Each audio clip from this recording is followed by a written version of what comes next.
a-t-on un avenir en tant que créateur sur le digital face à l'intelligence artificielle? C'est la question que je me suis beaucoup posée ces derniers temps et je sais que beaucoup de créateurs se la posent également.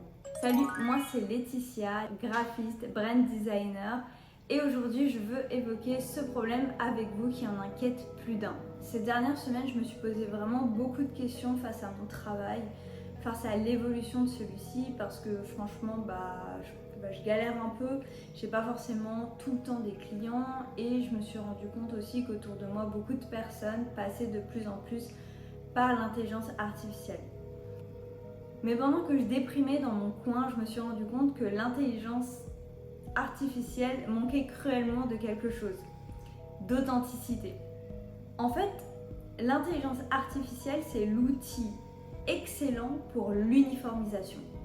Mais c'est l'ennemi de la différenciation.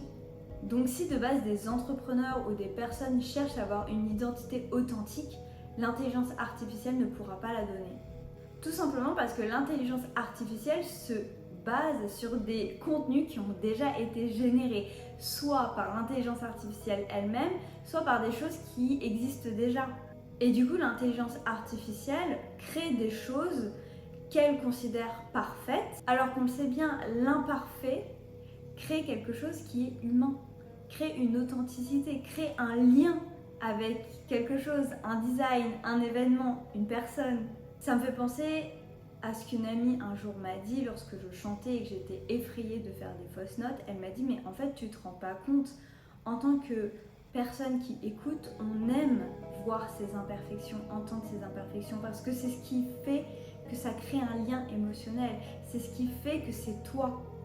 Et en fait, notre travail en tant que créateur, c'est la même chose. Si tout est parfait, basé sur des choses qui existent déjà, à quel moment en fait l'authenticité est là?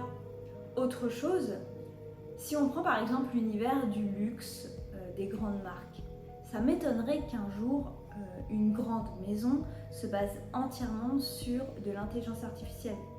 Et plus on va grandir avec ce progrès technique, plus en fait il y aura une uniformisation qui va se créer et un désir de vouloir avoir une authenticité.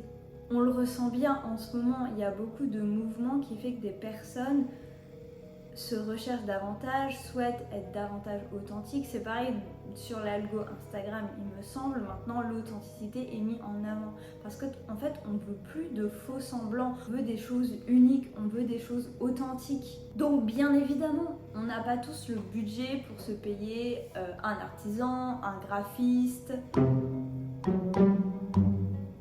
Et l'intelligence artificielle peut offrir une première solution aux personnes qui n'ont pas les moyens. Et je suis d'accord, même moi, je l'utilise. Mais en fait, à partir du moment où la marque va avoir besoin d'une solidité, elle devra passer par un brand designer, par un UX, enfin vous voyez ce que je veux dire, par un illustrateur. Les marques ne vont pas se reposer entièrement sur l'intelligence artificielle. C'est pas possible, ou alors ça sera une grosse erreur. Deuxième chose, je voulais parler aussi de ce problème un peu intellectuel. De la même manière qu'on soutiendrait un mouvement, je pense qu'il faut soutenir les artisans, les créateurs, parce que c'est une ressource ultra importante en fait.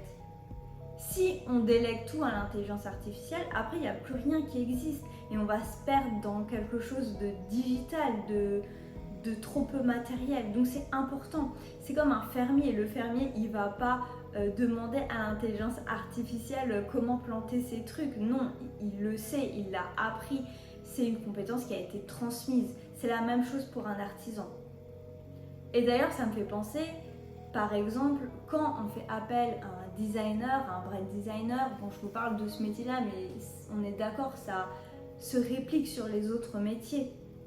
Mais par exemple, si une marque fait appel à un designer, elle fait appel à son histoire, elle fait appel à son éducation, à sa perception, à ses filtres qui vont faire en sorte que la marque va avoir une vibration, une identité de la personne qui l'a créée.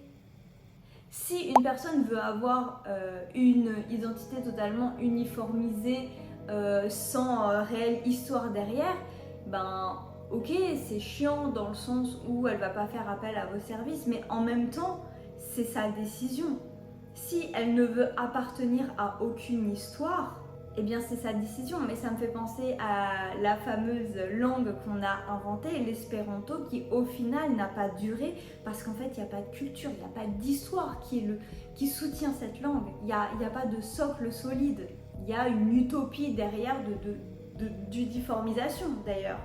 L'intelligence artificielle c'est pareil.